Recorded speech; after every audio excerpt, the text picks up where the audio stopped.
I think we're ready to get started. Good morning, good afternoon in Africa, good evening in Asia, good morning in New York time. Wherever you may be, we want to welcome you to our first webinar of the Committee on Social Development for this HLPF 2021, for this High Level Political Forum 2021. I can see people joining us from Cambodia, from Madrid. We're still waiting on one speaker, I believe. So I don't know whether to go on. Jillian, if you could please tell me. Please go ahead, Maria. Okay. So as I was saying, welcome. It's great to see all of you joining from different parts of the world. We have someone from Dublin, Ireland now. This is very exciting. There's so many of you joining so early for New York, but at different time zones all over the world. My name is Maria Fornella, and I'm co-chair of the Committee on Social Development, together with my dear colleague, Monica Jahangir. Before handing it over to our brilliant and energetic moderator, who is our vice chair, Gillian De Sousa, and I see her broad smile right on the screen, I'd just like to say a couple of words. Thank all participants and thank the speakers with lived experiences, as well as our 2 UN respondents for being here today to share your experiences and your insights into this vital issue of breaking the cycle of poverty and hunger so that we can live in a better world where equity and social justice become the new normal. I will switch to Spanish now to welcome our Spanish speakers, and then back to English to give you a couple of guidelines so that you can have a more comfortable Zoom experience. Buenos días, buenas tardes a todos y a todas. Es un gran placer darles la bienvenida al primer webinar de la Comisión de ONGs del Desarrollo Social. Yo soy María Fornella y soy copresidenta con mi querida colega Mónica Jahangir. Me alegro mucho de verlo a todos tan temprano en la mañana, según horario neoyorquino, y quiero dar gracias a los panelistas y a los técnicos de la ONU, especialmente saludar a doña Nelly, que espero que se nos haya unido ahora, tesorera de la Asociación de Mujeres Don Bosco, a Freddy de la Fundación Proyecto Salesiano Ecuador, a Lina Barón por tu gran ayuda en todo esto de Red América Social Salesiana, y por supuesto a Tomás Palianatán. Antes de ceder la palabra a nuestra increíble y brillante energética vicepresidenta Gillian De Sousa Nazareth, que moderará la sesión, quiero recordarles 2 importantes pautas. Hoy contamos con interpretación inglés-español, español-inglés, así que por favor mirar al pie de la pantalla, en la barra de Zoom, en la parte inferior de la pantalla, y hacer clic en el icono del globo terráqueo para obtener interpretación en español o en inglés, según sea el caso. Gracias a nuestros intérpretes, Tony y Marina, ya los saludé, pero muchísimas gracias por estar acá, por sus servicios. Cuando llegue el momento de preguntas y respuestas, favor de escribir sus preguntas en el cuadro de preguntas y respuestas. Now in English, very simple 2 directives. Interpretation English-Spanish, Spanish-English is available. Please look at the Zoom bar at the bottom of your screen and click on the Earth globe icon to get interpretation in Spanish. Or in English, whatever the case is. Thank you to our interpreters for their services, Tony and Marina, thank you very much. When the time comes for questions and answers, please type your questions in the Q&A box. As you can see, we're going to keep this very informal. We are the real people. We are the ground level high political forum. So let's keep it informal and let's have some very interesting conversations. Ya veo que muchos se han unido a nuestra discusión y que es tiempo de darle la palabra a Jillian. So this is it for me. I see that more attendees have joined us. It's time to start this panel discussion. Let me hand it over to Jillian, who is the representative of the Red Dot Foundation to the UN, and proudly, she's also our vice chair. Jillian, take it away. Thank you, Maria, and welcome to everyone, wherever you're joining from. Good morning, good evening, good night, good day to you. Welcome, welcome, welcome. It is the first NGOCSocD webinar at HLPF 21. My name is Jillian D'Souza Nazareth. I'm the Vice Chair of NGOCSocD and Director of Global Partnerships at the Red Dot Foundation. I'm humbled to be your moderator today. At the start of day 2 today of HLPF 21, at last count, there were over 250 side events, an equal number of parallel events, 8 special events, and 43 VNRs. Last but not the least, we have at least 20 webinars taking place at this very moment across various platforms. That's quite remarkable. On behalf of the Executive Committee, I thank you for choosing to join us. Our NGO Committee consists of a group of 40 civil society organizations from around the world, advocating together in the field of social development at the United Nations. We are attached to the UN Commission for Social Development, but increasingly connected to the Commission, to Agenda 2030. And with our foundational agenda, which is the Copenhagen Declaration and Program of Action 1995, which is focused on poverty eradication, SDG 1, decent work, SDG 8, and social cohesion. Today, we choose to contribute in this year's HLPF Global Conversation through the lens of our committee's focus on social development. And in light of the priority theme of our next commission in February 2022, inclusive and resilient recovery from COVID-19 for sustainable livelihoods, well-being, and dignity for all, the eradication of poverty and hunger in all its forms and dimensions to achieve the 2030 agenda. Clearly, you can see this is a UN title. It's quite a mouthful. The correlation between poverty, hunger, and sustainable development is even more relevant today in the context of the global pandemic, as inequalities have been aggravated for many of the 1.3 billion people experiencing multidimensional poverty prior to the pandemic. In addition, it is estimated that an additional 150 million people will fall into extreme poverty as a result of COVID-19, and millions more will be at risk of starvation, double the pre-pandemic figure, while the number of people suffering from chronic hunger is close to 1 billion. Beyond being shocked by these numbers, what does this mean to the lives of the individuals and communities directly impacted? We believe that only by listening and taking into consideration the voices of those at risk of being most left behind, can we truly create and implement solutions that are both effective and sustainable. Our objective today is to create a space to hear the experiences and voices of those making change. To be heard first, we are privileged to have with us speakers joining from Ecuador, Kenya, and the Philippines, all of who have powerful life journeys. We will then follow with experts from FAO and UNDP to speak on the work plans they are implementing. But before we go into our panel, let me share with you a few points to make your webinar a comfortable experience.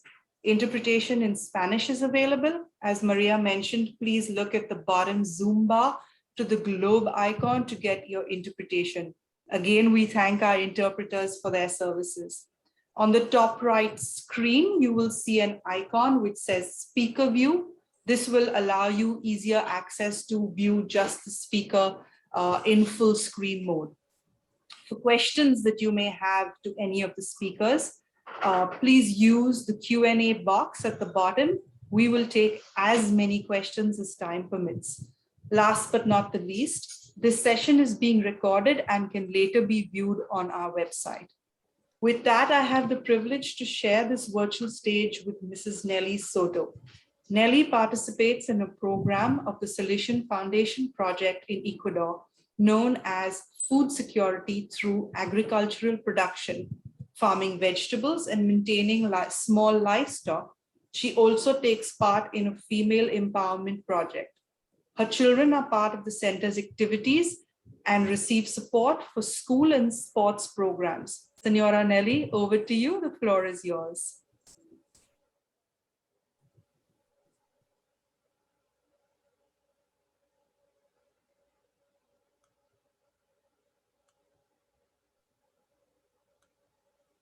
Buenos días, doña Nelly. Ahora podría hablar.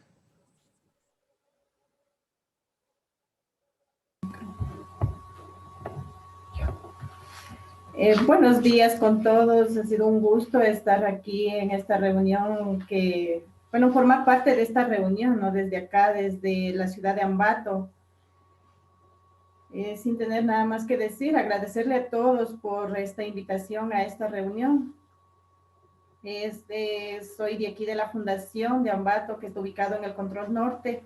Tengo 38 años de edad, tengo 3 hijos. Mis hijos también pertenecen acá a la Fundación. Gracias.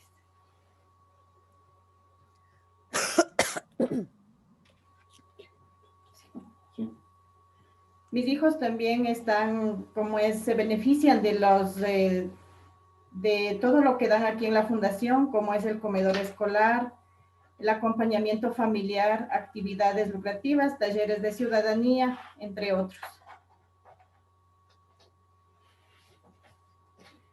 Aquí en la Fundación también nos brindan la capacitación, lo que es a 30 beneficiarios para la siembra agroecológica. Tenemos también lo que es charlas mediante un ingeniero técnico que nos brinda charlas para cómo cultivar productos sanos para el consumo de nuestras familias.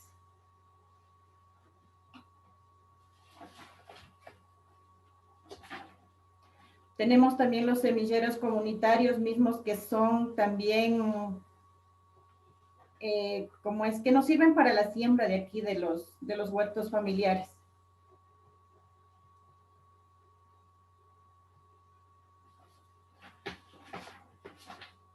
En los huertos agroecológicos, antes nosotros sembrábamos en los huertos en cada uno de nuestros hogares, ¿no? en las casas. Pero desde el 2019, a inicios del 2019, nos han dado lo que son los lotes comunitarios. Cada lote es de 450 metros y sembramos entre 3 familias.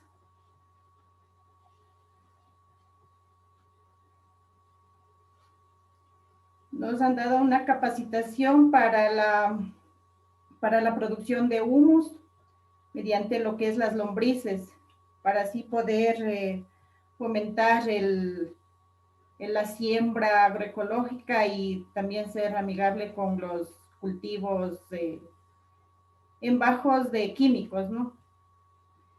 Con abonos caseros.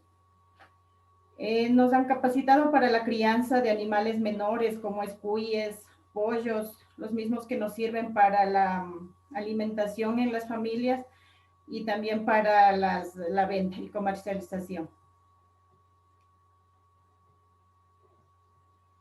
Entre las 30 familias que somos beneficiarios de los huertos, hemos organizado las ferias agroecológicas para así dar a conocer nuestros productos que tenemos aquí en la granja y en cada huerto de nuestros compañeros.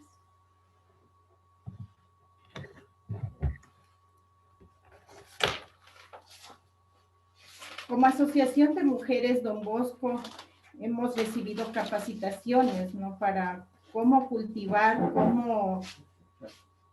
cómo salir adelante como asociación, cómo unirnos con todas nuestras compañeras y así incentivar a nuestras compañeras para seguir adelante en los huertos, para una alimentación sana de nuestras familias.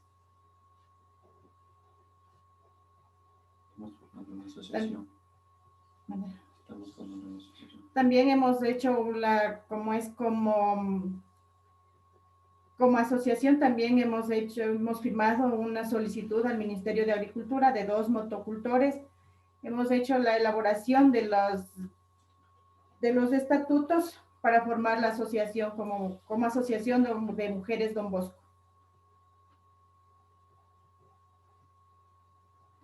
En los talleres de ciudadanía que nos brindan aquí en la granja también hay talleres para padres y madres de familia y también para niños y adolescentes.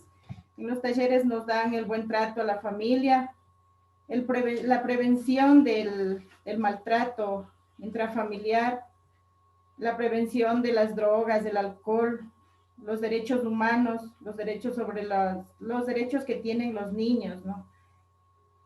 Y también para prevenir el bullying entre los compañeros de los niños.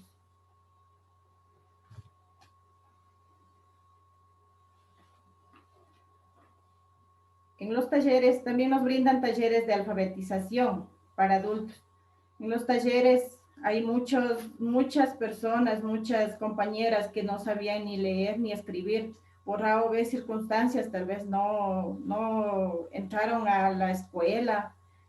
Y sí, aquí nos han ayudado para que nuestras compañeras sepan leer y escribir y también puedan firmar algún documento, alguna cosa, ¿no? Para bien de todos, para que así no sean tal vez juzgadas por otras personas o maltratadas tal vez por no saber leer ni escribir.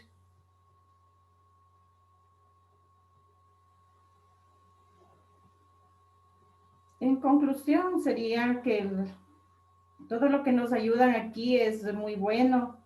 Lo que es en los huertos nos ayuda en la nutrición de nuestros hijos, de nuestras familias. El empoderamiento femenino es para, sí, en todos los huertos que tenemos para así poder salir adelante, para el mejoramiento de nuestro hogar, de nuestras familias. Y sí, también de todas las familias que están alrededor.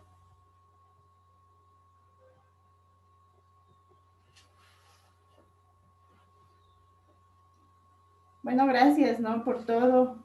Muchas gracias a nombre de todas las compañeras de aquí de la asociación y a nombre de todos los que conforman la familia Don Bosco. Quiero agradecerles por esta oportunidad que me han dado y muchas gracias a todos.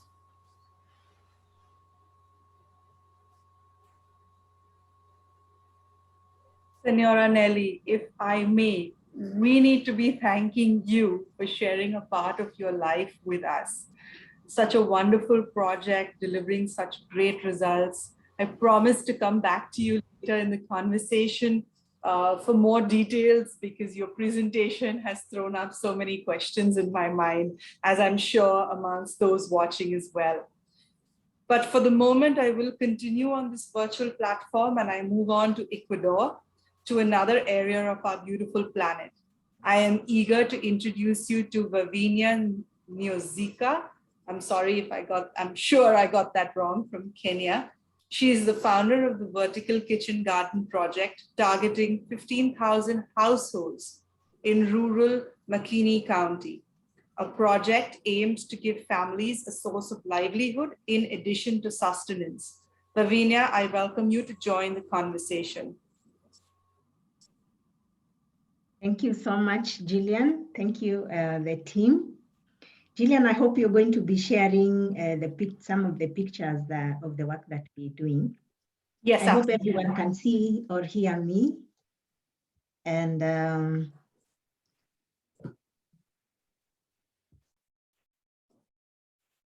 the screen is being shared, Wavinya. You can go ahead. Oh, yes. Okay.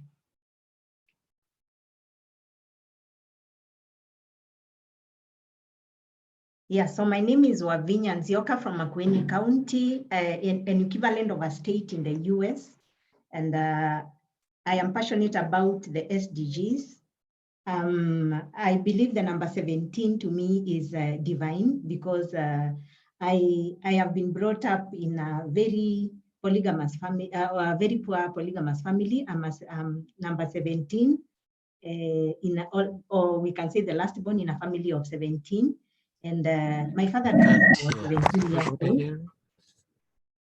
We can hear me? Okay. My father died when I was 17 years old, and I come from number 17, the county number 17. We have 17 counties in Kenya, and Makueni is one of the remotest counties. It's a rural setup. It's a countryside, we could say. And I am a PWD girl who is passionate about 5 SDGs. The SDG number 1, which is no poverty, zero hunger, gender equality, education, and climate action. So that is what I touch on in the works that I do in Makueni County. I have struggled throughout my education life, and I remember to have passed out 3 times while in school because of hunger. It was usual in my family to go for days without water and without food. And I can remember that I always wore torn clothes in primary school, and I never had shoes. The first time I had school shoes or shoes to wear is when I was joining my secondary school, a Catholic secondary school, which actually rescued me from defilement by a caregiver. And they gave me a platform where I could get some decent education. When I cleared throughout my education, I really struggled, and I was helped by well-wishers and neighbors because my parents were illiterate, completely illiterate, and they really struggled. So I strived to achieve or to conquer what they struggled with, which I believe is poverty. And after my undergraduate in finance, I realized that I was the only one among my 17 siblings who actually went through to get a degree in the university. So it dawned on me that children in my village were really struggling with education. And I started thinking of some solution, and I came across the 17 SDGs. That is why I said the number 17 is divine to me. So I realized that I could tailor-make a project that would kind of solve the problem in my village. And I came down to those 5 SDGs, and I came across the vertical kitchen garden project. And I thought it had a very good short-term solution, which it is a very good short-term solution, which has a very long impact to curb poverty, education, and even gender equality. And it has very good long, it can give people a source of livelihood. So I am planning to reach 15,000 households in Makueni County.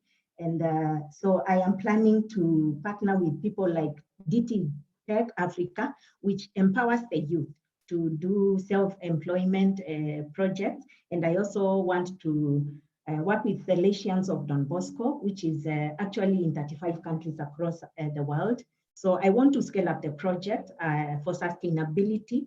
And I also want to call upon the Kenyan government to scale up the project, to make it sustainable across the country, because that is possible.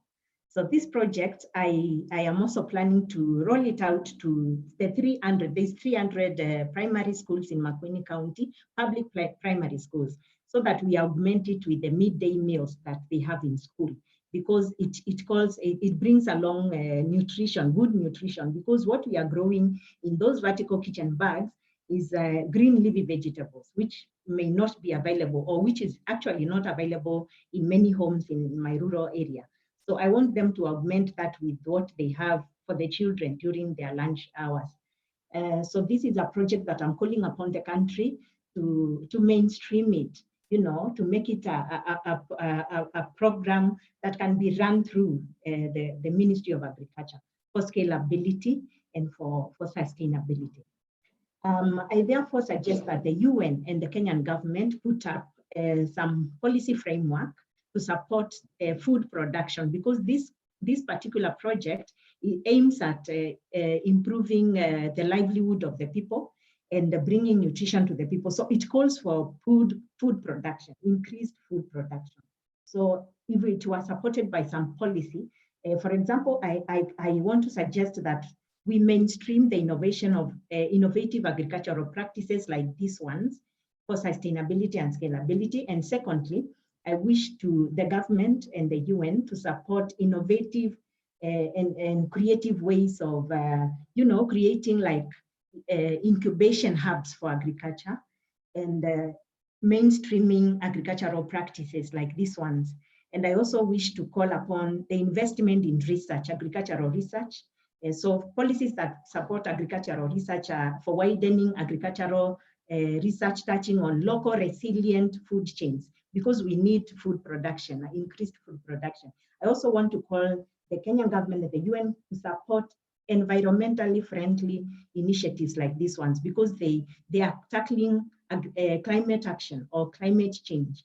And I also want them to support the integration of this to the education system, so that we inculcate this kind of project in the, or what we can call agricultural education in the primary level, the basic level of education. So it calls for policy framework. I also want to call upon the Kenyan government and the region as well to up the budgetary allocations for the Ministry of Agriculture. For example, we have currently we have an allocation for 2.4% in Kenya today. So I'm just calling upon the government to up the budget allocated to agriculture, so that initiatives like the ones that we are doing in Wavinya Foundation can be scaled up across the country, so that it is sustainable, because we have seen a lot of impact on it. So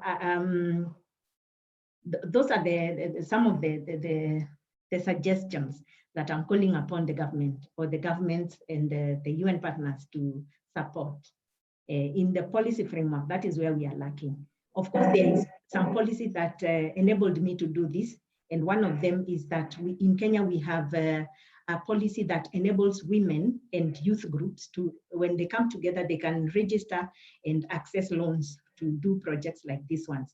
But again, I'm calling the government to make sure when the policy is there, it is actually implemented, so that when we implement it and we make the resources available to the women and the PWDs and the youth, they will be able to do such innovation. So thank you so much. I know I have spoken a lot. Thank you so much. Lavinia, we have to thank you. Your life, your work that you do, the obstacles that you've overcome, where you talk about, fainting because of not having food. It's truly inspirational, and good work is happening everywhere.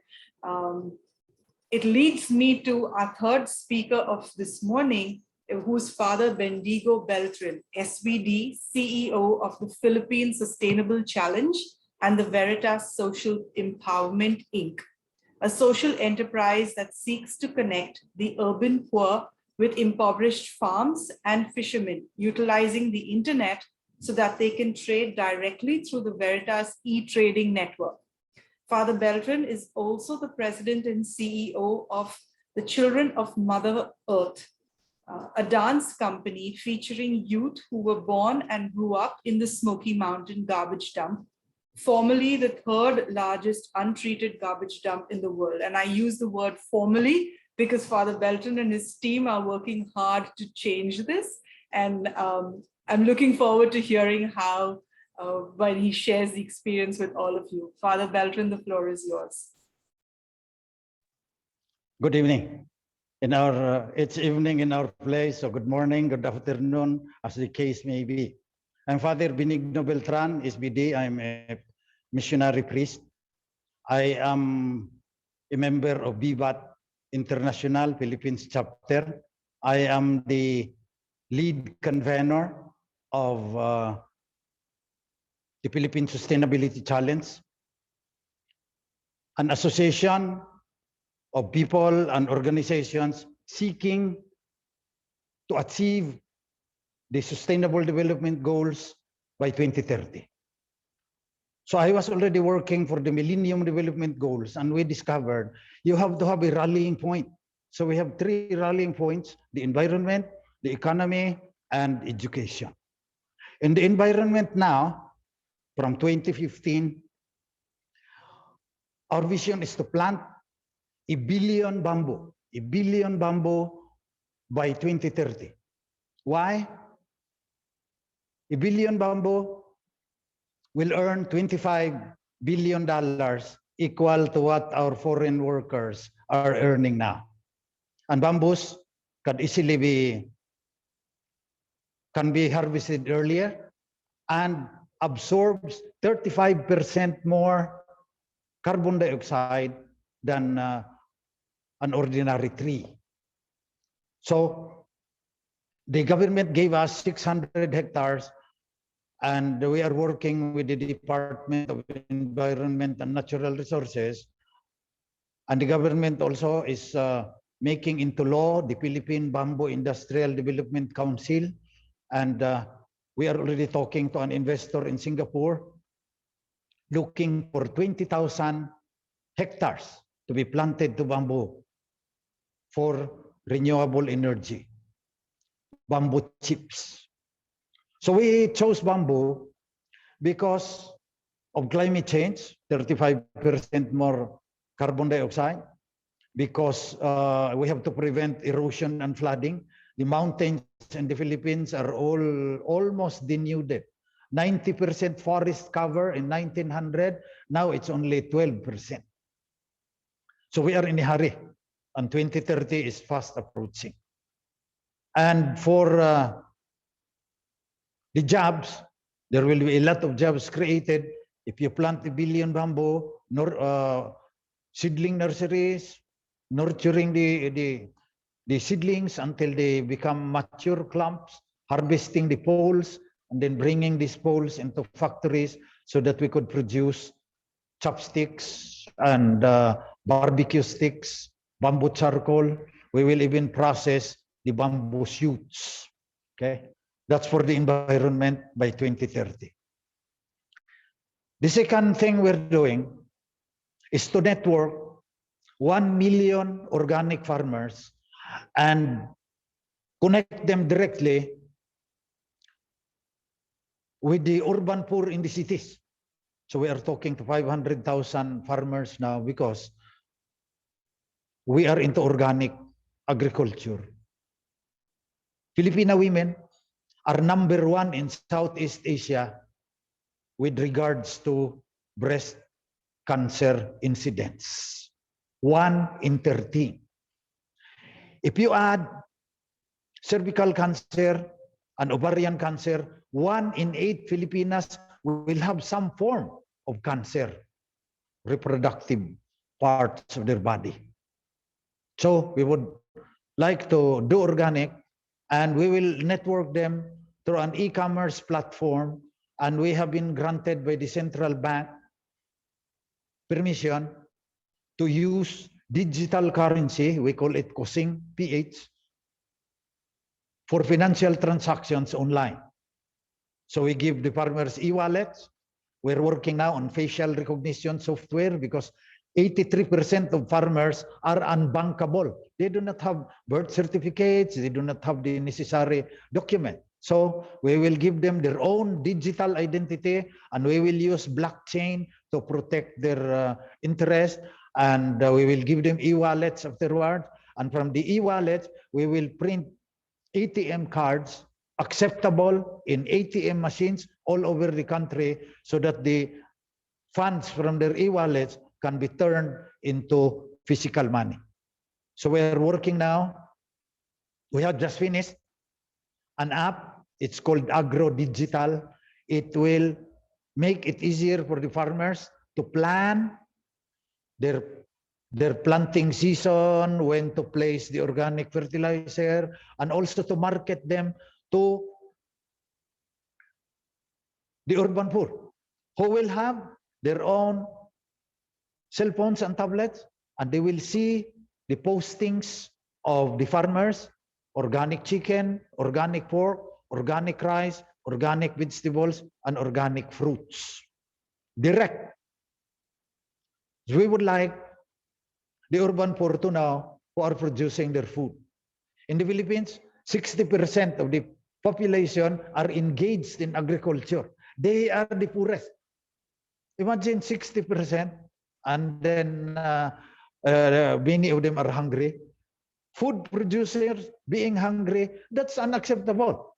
So we will use technology, and we will use an app to make it easier for them. We will tell them, okay, in this area, do not plant tomatoes anymore, because in the next province, they are all planting tomatoes. Because right now, sometimes they throw away truckloads of tomatoes because of lack of coordination. So 1 million farmers, we do not know how many million urban poor there are in the city of Manila, but we are soon going to wire. I was just talking to some guys in Nairobi. They gave free signals 100 Mbps to 600,000 guys in Nairobi, in Matari district, I think. I will study there because next week we will start giving free Wi-Fi 100 Mbps to 1 million people in the one of the biggest slums in the whole world. Okay, so that's what we are doing with food, prevent illness, and bring them to the cities directly so that it will be less expensive, even if it's organic. And the third, we plan by 2030 also to provide online learning to 10 million school dropouts. Now there are more dropouts because of the lockdowns. They did not enroll anymore. And this will be fully online, together with job skills training and entrepreneurial training. And then we will give them social and emotional learning lessons. And we will be using games. The kids today do not listen to their teachers anymore. They tune out in 5 minutes. They are playing all those World of Warcraft and Mobile Legends and Clash of Clans and Fortnite. I studied them all. And we would like to teach them science and technology using their cell phones. Their cell phones from now on will become their classrooms. Okay? Just proof.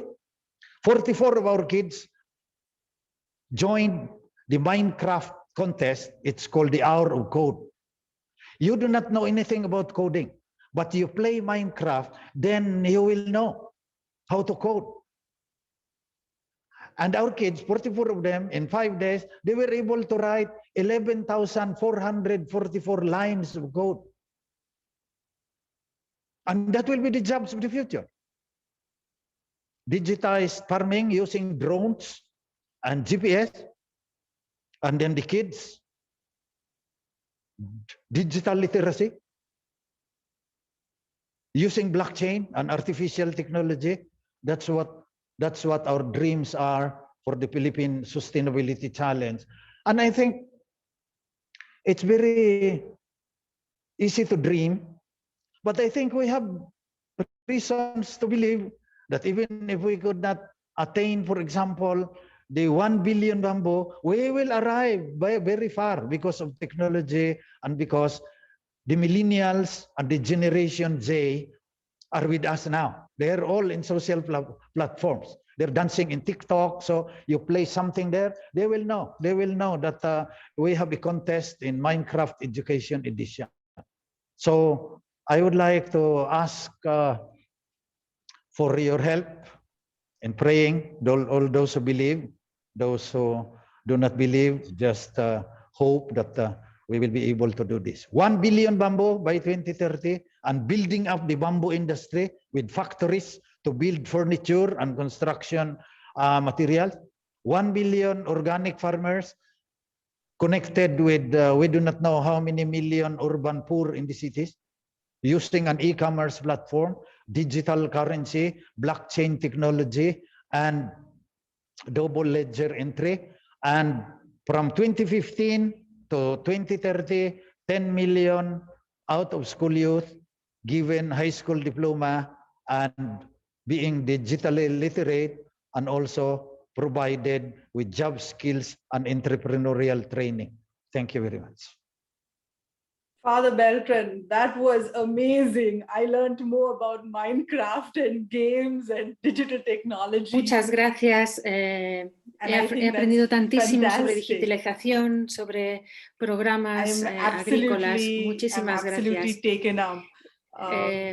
Estoy totalmente abrumada por tanta información y tanto que he aprendido. Me gustaría ahora pasar la palabra a Günther Hemrich. Fill some really big shoes. Günther Hemrich is the Senior Advisor for Inclusive Rural Transformation and Gender Equality, the division at the Food and Agricultural Organization of the United Nations. I invite him to share his expertise and experience in rural transformation and gender equality. Es experto en la transformación rural y la igualdad de género. Günther, the floor is yours, though I'm really not sure. Günther, le paso la palabra. Thank you very much for the invitation. Por la invitación. I have a slight problem. I cannot switch Tengo off the Spanish un pequeño problema interpretation. y no puedo cambiar a la interpretación al español. Tengo un problema con las diapositivas. Can I request you at the bottom of your screen, Günther, there is English and Spanish option. Do you see this? Do you see the icon at the bottom of your screen? Yes, I switched off the translation. Okay, but is that I still a hear problem? loud the Spanish voice while I'm speaking. Oigo la voz española mientras hablo. Okay. Yes, sorry to interrupt. I think Marina, who's doing the interpretation now, there is an issue because when you speak, it's coming over the main speaker voice, and it's happening for the rest of the audience. So I think okay, sorry. I changed it to this. Yeah, I think that's good now. Is it okay now? Okay, thank you. Sorry about that. Let's do a check. Okay. Probando. Bien. No. I think she's not in the interpretation booth. That's why this is happening. Okay, so who has host access who can check the interpretation booth for her? Because I'm not able to at this point. Okay, so I will try to speak now. First of all, I wanted to thank you for the invitation, and in particular, I wanted to agradecerles la invitación. I wanted to thank Nelly, Vavinia, and Father Beltran for the wonderful examples that they have presented. And I think looking across the three examples that we heard, what they have in common is that they bring together food and agriculture and social objectives, and in different ways. And listening to the contributions, I could see all three of FAO's global goals in their contribution and in their presentation. When I go to Nelly, I think it's really impressive how the cooperative they have set up is addressing nutrition issues, making available nutritious food, building kitchen gardens, and collective action. And Vavinia's example showed really greatly how food and agriculture through innovative approaches can help to enhance income of rural youth, for example. And Father Beltran really brought together the environmental and also the health aspects with the food and agriculture kind of entry point, and environmental protection is so pronounced in this contribution.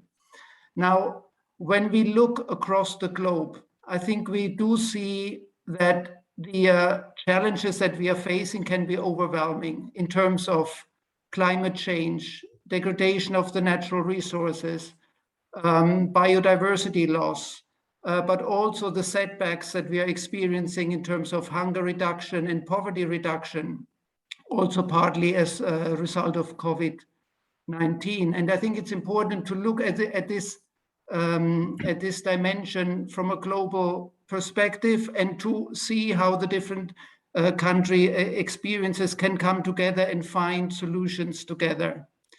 And the Sustainable Development Goals can really be a kind of the light that shows us the way.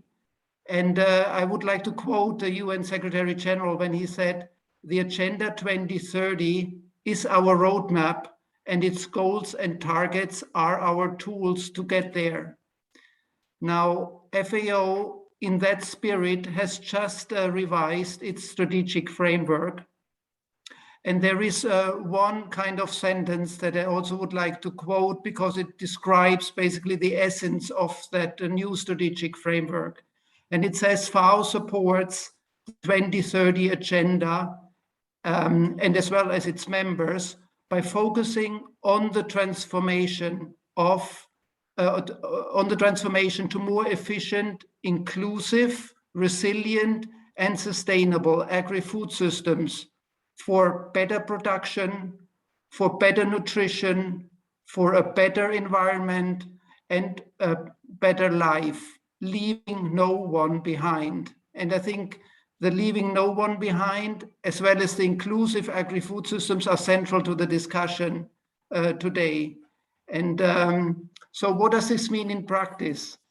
I think Wavinya has clearly expressed her demands to the UN system and asked for policy frameworks. And I think that's what FAO is actually trying to do. We are a member-based organization.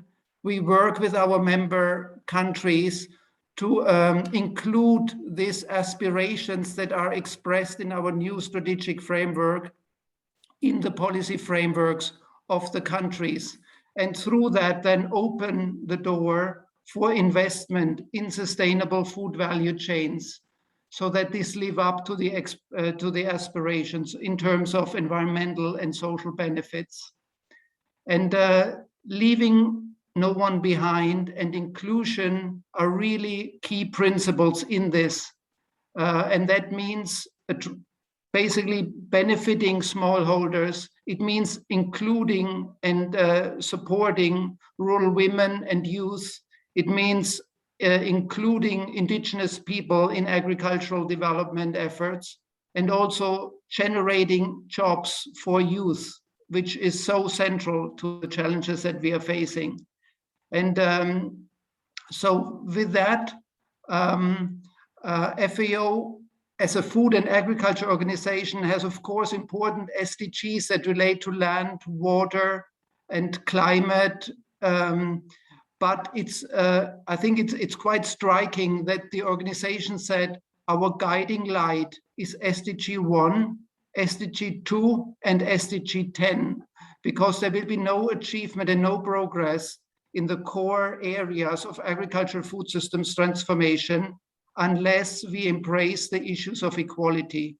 And I think that is very much in spirit of the discussion. And let's stop it here and come back in later if there are any questions. Thank you very much.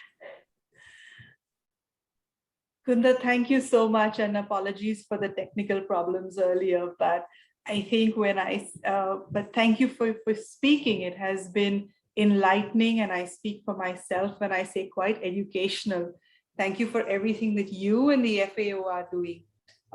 Just a note, the Commission for Social Development, which is to be held in February 22, is the intergovernmental body that our NGO committee works and follows, which we have chosen as our theme, which follows the UN, is and resilient recovery from COVID-19 for sustainable livelihoods, well-being, and dignity for all, eradicating poverty and hunger in all its forms, dimensions to achieve the 2030 agenda.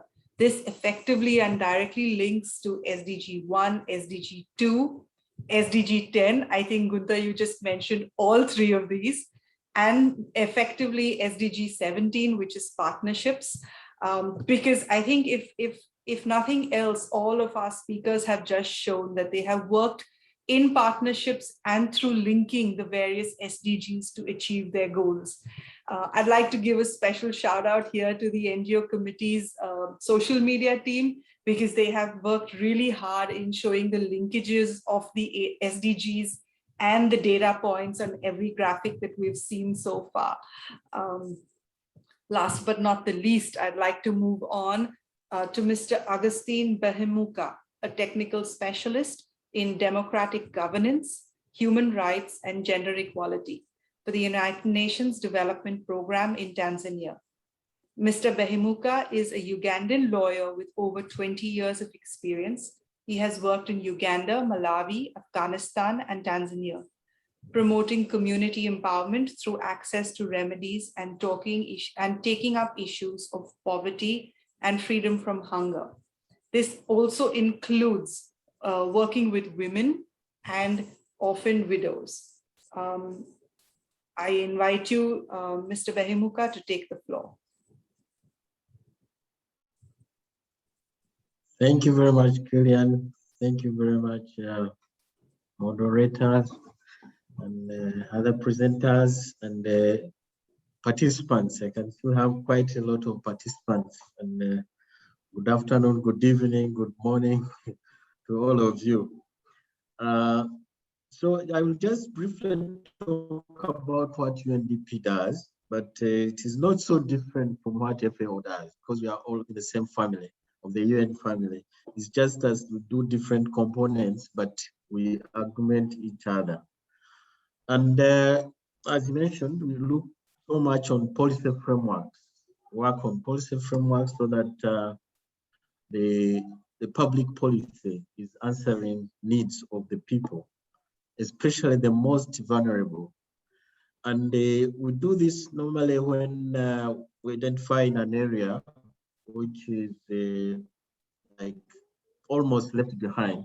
We can go to that area, and then we do what they call the area-based programming, which is really a holistic approach where you look at all the issues which are affecting the people's access to the services, for example, health, education, water, and food, and anything which, if it is not available, may qualify someone to be poor. We look at those and then look at the causes. What are the causes? What is causing all these problems? And then we design together with the communities and the government and NGOs and the all stakeholders.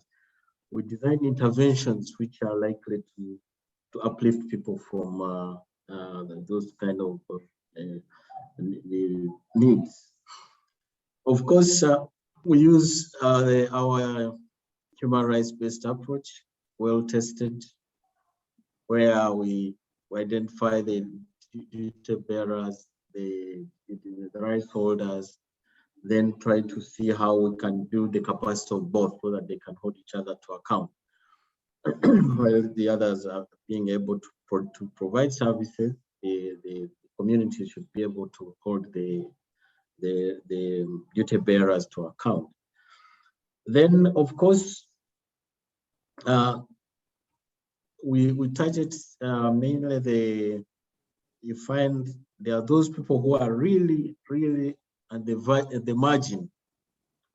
There are those people at the margin, either because they are persons with disabilities, or that they have never been to school, so they can't read and write, or they are geographically disadvantaged. They are farthest from the nearest, for example, city, where they cannot access most of the services. So we normally target those areas deliberately so that they are able to come out and be maybe at by 2030, we expect that most people will be at the same level. That is the dream of the whole UN. I think that's the dream of the whole world, that by 2030, most of these services will be accessible by all. But of course, the reality is quite different. That's why now it becomes important to collect data. How do you measure that progress is being made? There has to be data collection, and sometimes it is integrated into what is already regularly connected, being collected, or we can set up new systems how to collect data and then be able to measure success and progress, how it's being met. And of course, we also target livelihoods for the unemployed youth, because without touching on the livelihoods, then poverty cannot be eradicated, because these people will not be able to fend for themselves, they will not be able to earn a living, they will not be able to take care of their families if they get families. So the livelihoods are also part and parcel of what we normally do in terms of trying to address poverty issues. And maybe I can give an example. Recently, we had to do a study in one of the regions in Tanzania here called Katavi, where there used to be a lot of refugees, but these some of them were naturalized, others were not naturalized. But then even those who are naturalized were not fully integrated. So we are trying to see how we can make those, can help those who were naturalized and even those who are not yet naturalized be fully integrated, be part of the economic well-being, be part of the social and the development of the region. And that study is ongoing. We are doing it together with the UNHCR, and we hope that by identifying what are the issues and how we can help integrate the communities together, we should be able to make a difference in people's lives, especially those who are really the peripheral. In fact, we discovered that some of the former camps, which are the former refugee camps, which are still occupied, are far from the nearest point, and takes a lot to actually reach there physically. So that's when I think now further's intervention of using technology to reach out to these people becomes very important, because physically you may not be able to reach someone, but using technology you should be able to reach and the other innovations. And of course that because we use the integrated approach and through policy frameworks, I think was Zinya, the issue of how to influence policy. We work on that, but we really want those who are affected to be the ones at the forefront, leading. We just facilitate, but the leaders are the people who are affected, and of course those who are supposed to implement. That is the government, both at national and at local level. So I think that really covers what I can say for now, but I'm ready to answer any questions. Thank you very much, Kilian and the colleagues. Over to you.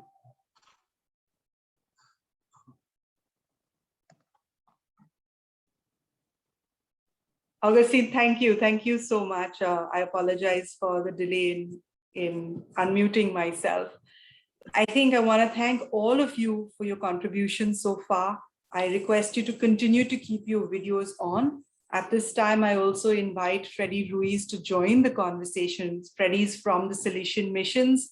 And I think I want to come to, let's make this a little more of a conversation on all that we've heard from you. So I'd come first to Nelly and Freddie. And coming this far, my question to you is, keeping in mind the title of this webinar, what are your asks? What do you require?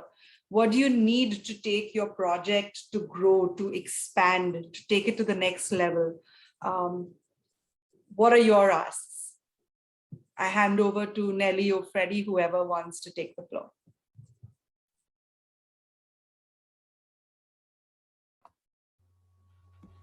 Sí, bueno, nuestras necesidades serían como es muchas cosas, ¿no? Y también pedirle también a las autoridades que nos ayuden, que nos sigan colaborando, que nos sigan apoyando lo que es a nosotros para así poder ayudar a muchas familias que están alrededor de nuestra comunidad. El apoyo sería tal vez en la tecnificación de riego, en más, apoyo en más, ¿cómo sería? Más programas, tal vez, para poder mejorar las siembras, la agricultura, para tecnificar más y llegar a más familias.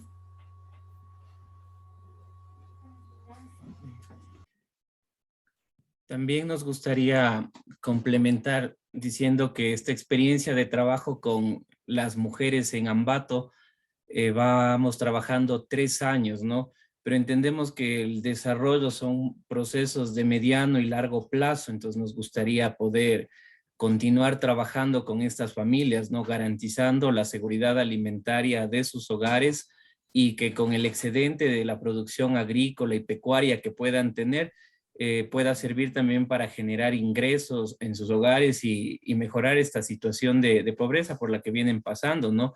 También como Proyecto Salesiano mantenemos una propuesta socioeducativa integral y transversal a través de la formación en derechos ciudadanos, el tema de prevención de violencia contra la mujer, el tema de alfabetización a estos grupos vulnerables. Entonces, ratificamos ese compromiso y también seguimos trabajando, buscando aliados y amigos que puedan ser partícipes de este proceso de desarrollo con este grupo de mujeres en Ambato.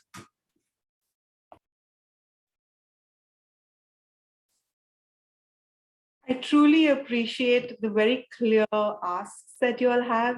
It's like you have a plan and you want to know where you're going. I also appreciate that you talk about looking for allies and partnerships, which is also part of, which is SDG 17. So much appreciative to all of that. And I ask any of the panelists, if at any time you want to jump in with a comment or any suggestion, please unmute yourself and go ahead.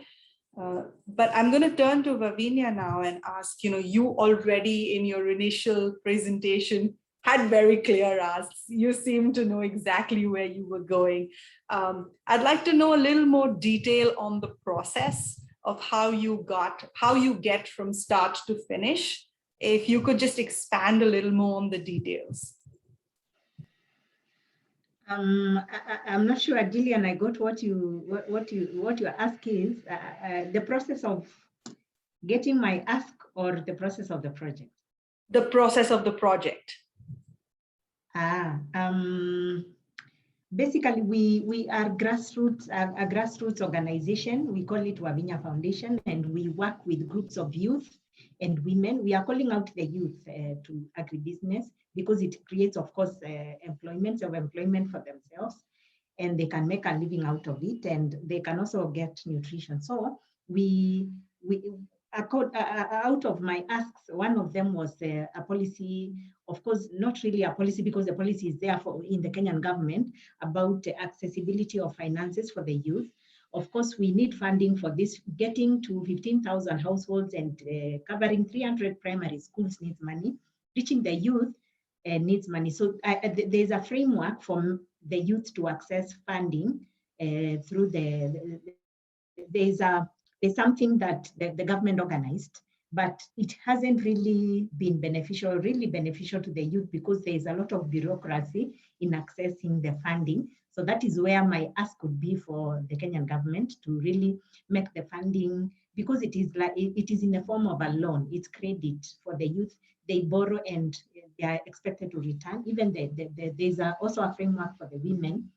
So usually, as governments always have been, there's a lot of bureaucracy, and most of them don't really access the funding. So I'm given a platform, and I will pursue that. We are actually want to pursue the framework in the accessibility of the funding, so that we make the youth one to. Usually some of the information is not really out there. So we actually give ourselves out there to the youth and to the women, giving them the information that there is this kind of a fund and this is the way to access it. So such information, I would ask or request the government to make it known to the villages, what we could call the villages in my county, so that the information is out there. The women, even the what we can call the grandparents, and even the PWDs, they cannot really go moving from office to office looking for such information. So it is an ask that it be availed to them. It should be trickled down or devolved to them without them having to go seeking for the information. And then the process should, of course, the percentage in the interest of the loans should be like waived. because the youth most of the time don't have really, even the project is not really very sustainable in a way that it can generate a lot of money for the interest. So if it was zero rated also, it's a good framework, it's a good policy.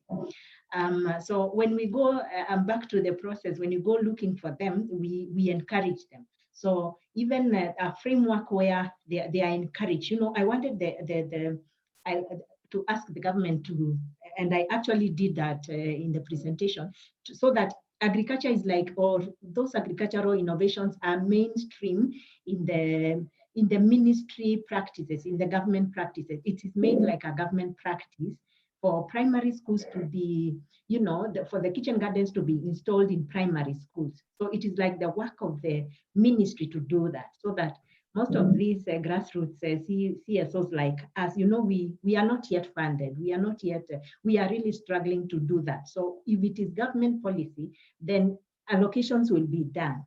And so we can just be maybe getting into, training to the TOTs to help we work with the government, I understand.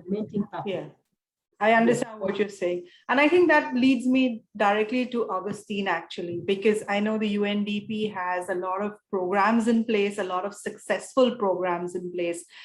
Is there an example that you would like to share on, a success story, or how is it that you run these things that, some of what Vavinia talks about, accessibility, awareness of a program? Is there a success story that you could share with us?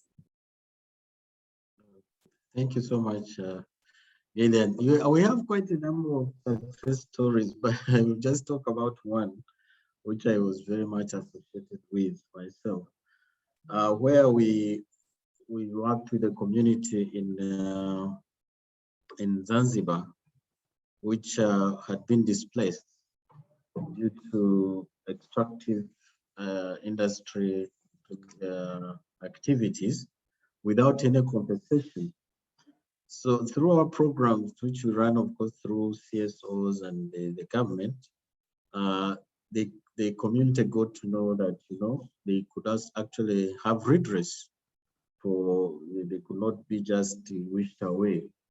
So they contacted the right, once they contacted the legal aid department of the Ministry of Constitutional and Legal Affairs, they took up the matter and they actually realized that they could get compensation.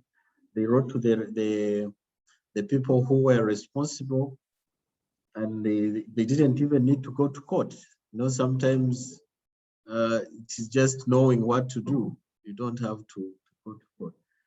But this is part of a larger project where we empower communities with knowledge about their legal and human rights, so that in case there's anyone who needs advice, they have paralegals in the communities who can advise them on what to do, where to go, and to address any grievances. And if it is affecting the whole community, like this forced displacements, then the community already knows that they can go to the human rights, the National Human Rights Commission to address such issues.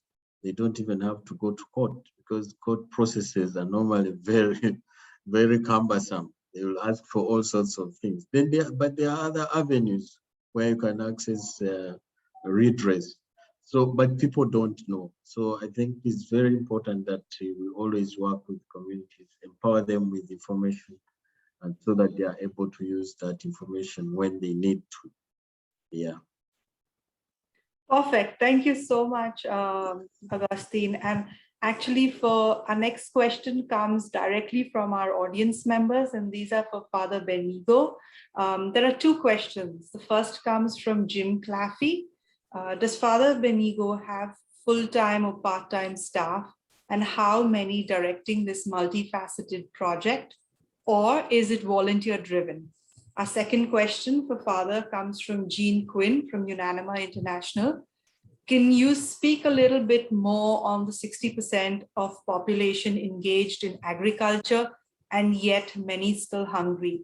Are these primarily women and children? So Father Beltran, these two questions directly from the audience go to you. You need to unmute yourself. Thank you. Volunteer-driven mostly, but we are not working with the government. Now, there's a lot of complaint about the government, the bureaucracy, the incompetence, and the corruption. It's not my experience. Maybe I'm an exception because there's a lot of complaint. But I'm talking with the bamboo. I'm talking to the secretary of the Department of Environment and Natural Resources. Gave me a lot of land to plant the bamboo, and we are working with them. There are 18 river basins in the Philippines. The new did also. We would like to plant that first so that there will be no flooding in the lower area. So mostly it's volunteer driven, but working with the government and working with academia. We need the brain cells of those guys, you know, in the universities. They know a lot of things, but they do not know how to really do it, implement it in reality. Okay. So the second, 60%. We are still an agricultural country, and we are a very small country. And this will be, and these are old farmers. Okay. Much of the fertile lands have been turned into commercial plots, especially subdivisions for the rich. So we could not feed ourselves. Now we are 60% are engaged in agriculture, but we import rice from Vietnam and Thailand, maybe even Australia. So that's a very big problem. It is only technology that will help us. Because you could not give them loans. They don't have birth certificates.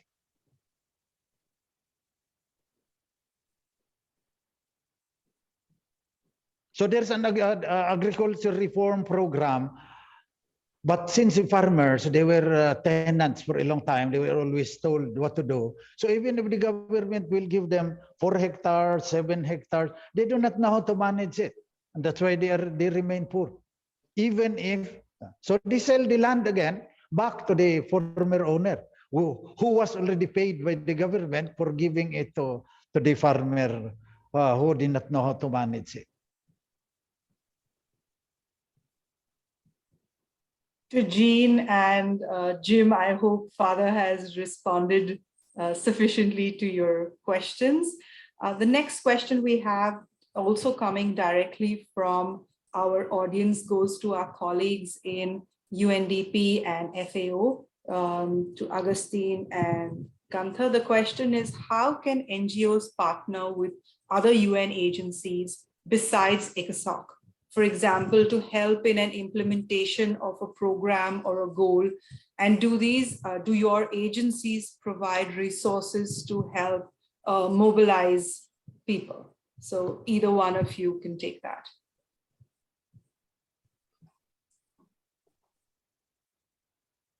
Yeah, I can take it, I think.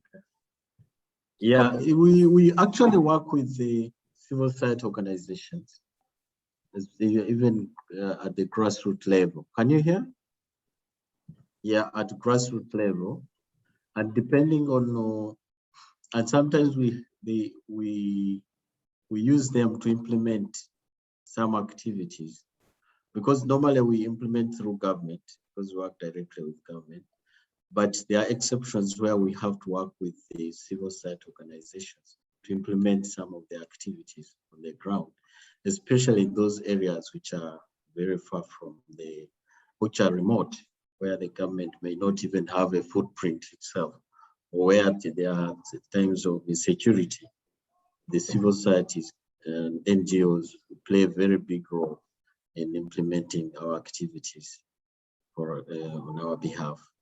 And you can give them funding, we give them capacity building, other things which help them to implement on our behalf.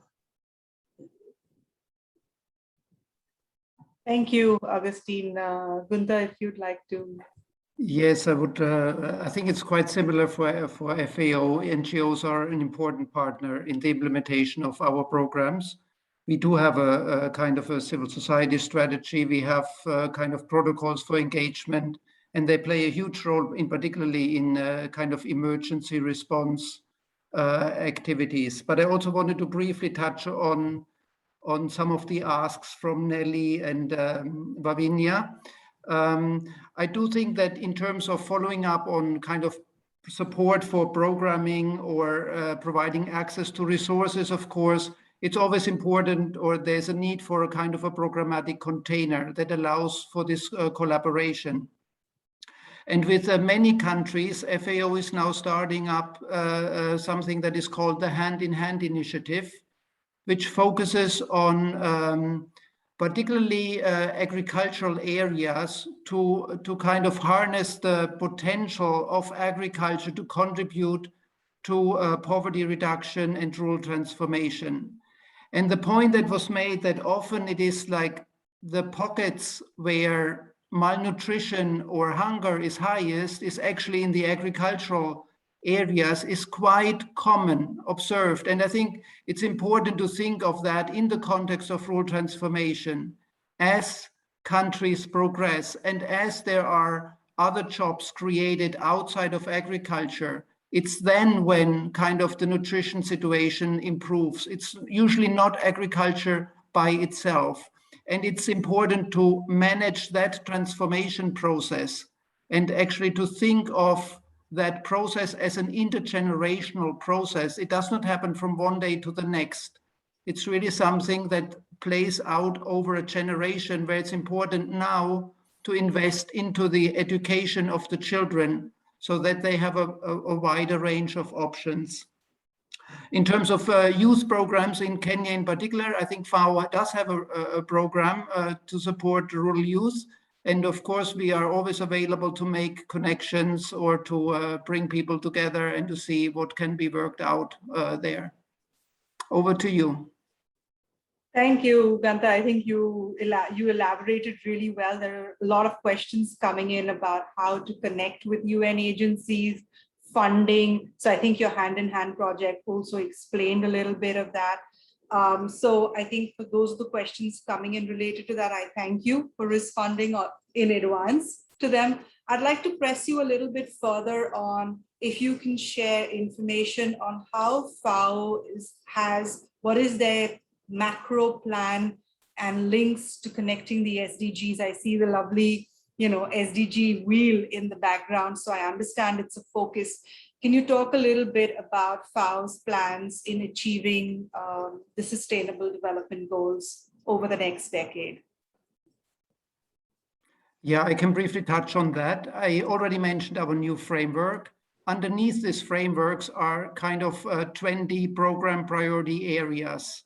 And they include the 4 aspirations that I have already mentioned. Some are more on production, some are more on nutrition, some are more on the environment, and some are more focused on better life and the social dimensions of development. And we are now fleshing this out together with the partners in the countries. And I think what's new in the framework is that what comes from our countries is really what is elaborated jointly with the other UN agencies in the country planning frameworks. And that feeds then into our global priorities, and all of the progress on these program priorities are measured against SDG targets. So that's basically the new approach. It's just starting the rollout of this new approach. And the hand-in-hand initiative that I have mentioned is one important element, but there are others.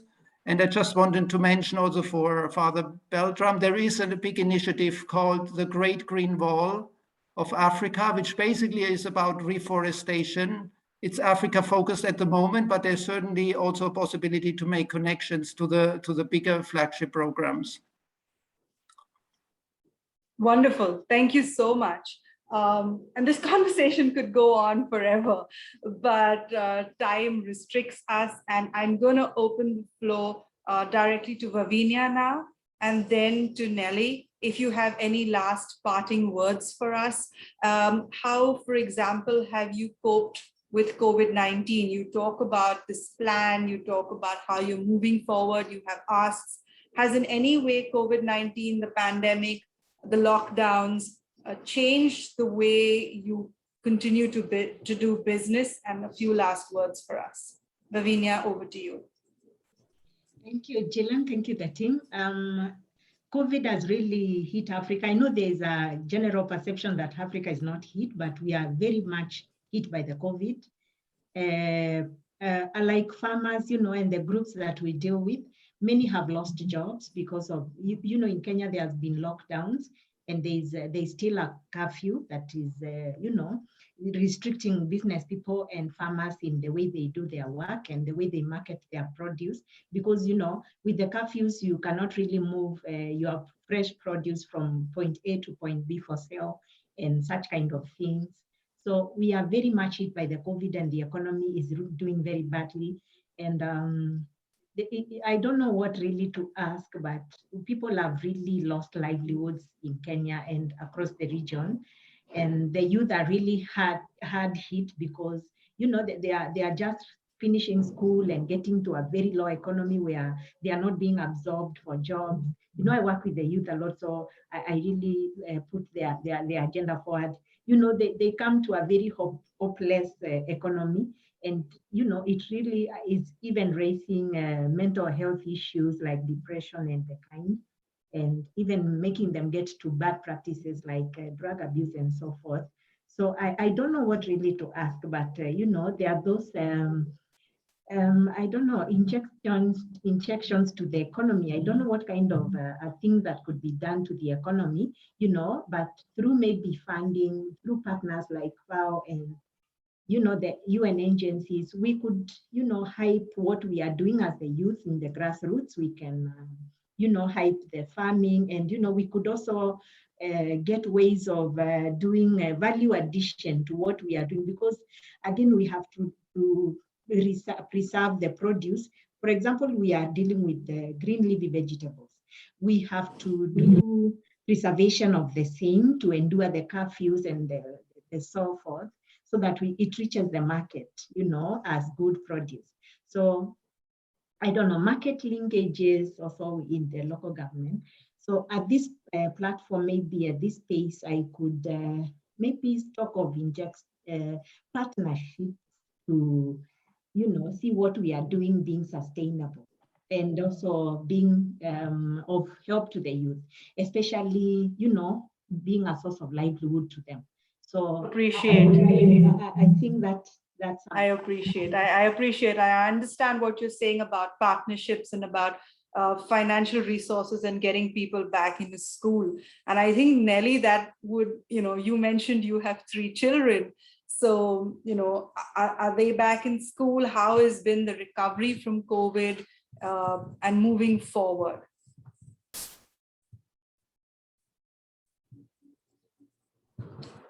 Freddie, maybe you want to take that?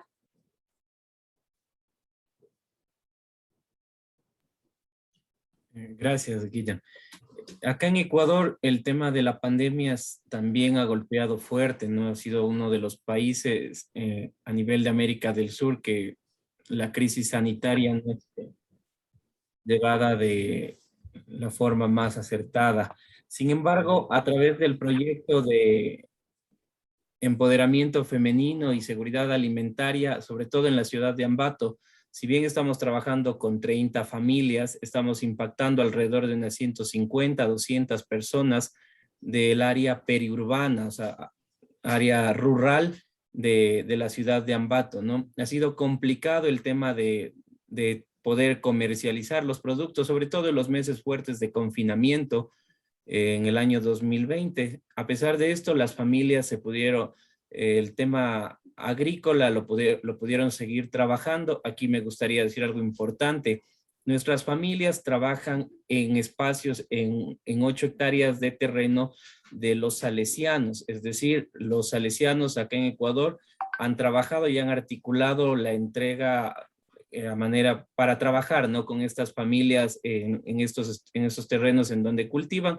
Entonces, hemos procurado mantener tomar las medidas de bioseguridad y poder comercializar estos productos en la zona, no en mayor cantidad, pero sí con los vecinos de los alrededores.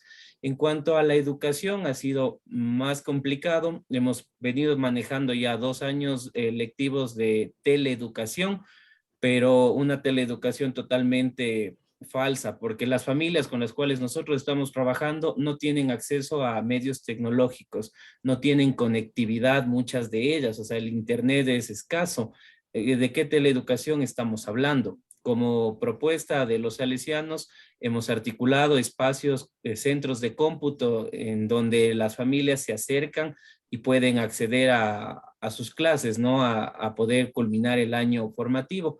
No hemos vuelto todavía a las clases presenciales, ha iniciado ya una campaña de vacunación el gobierno actual, pero esperamos a octubre de este año hacer una evaluación y tomar las consideraciones del gobierno y se verá si se retoma o no se retoma las clases, pero hasta mientras tenemos estrategias dentro de la Granja Don Bosco para seguir apoyando a estas familias para subsanar estas dificultades que presentan.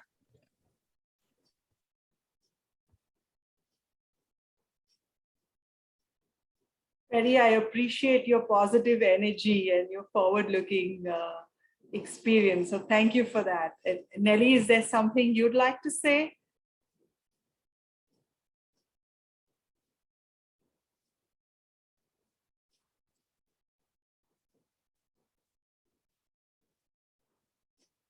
I just think you need to unmute yourself. Yeah, go ahead, please. Dar las gracias también, ¿no? Por el apoyo y esperar que sigan apoyándonos para así poder incrementar a más familias para poder salir adelante con estos huertos agroecológicos que estamos fomentando, ¿no? A todas las familias. Y también para incentivar a los chicos también para que también puedan incentivar en esto de los huertos familiares, los huertos agroecológicos que son para una alimentación sana para nuestras familias y para los chicos que asisten acá a la granja también, ¿no? Nada más, gracias. And thank you for waking up before 6 a.m. this morning to join us. I just wanted to say that fortunately or unfortunately, we've run out of time. I'm thankful to each one of you who have joined. We do hope that you enjoyed this session as much as we, the Executive Committee, the HLPF Task Force, and our invaluable interns, Ella, Shriya, Muneshwar, Akansha, and Aniket did in shining the spotlight on breaking the cycle of hunger and poverty. We wish you all a successful HLPF 21. We hope you continue to follow our work as published on our various media platforms. And we welcome you to join us tomorrow at the same time for a webinar which is hosted by our grassroots subcommittee. The link to register can be found on our website. If you liked what we did today, we look forward to seeing you at our next monthly meeting. It's scheduled for the 21st of July at 10 a.m. EDT. The link can also be found on our website. And with that, I'd like to personally thank each and every one of you. Good day and goodbye. Maria, I hand over to you.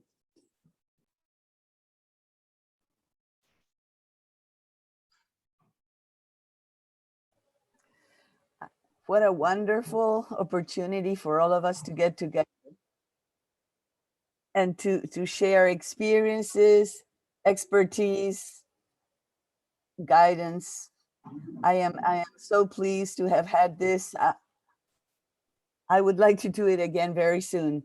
But as Jillian said, we meet as a committee once a month, and we plan our advocacy towards the commission. I think I'm on the Spanish channel too, so I'm listening to to my own translation. Sorry about that.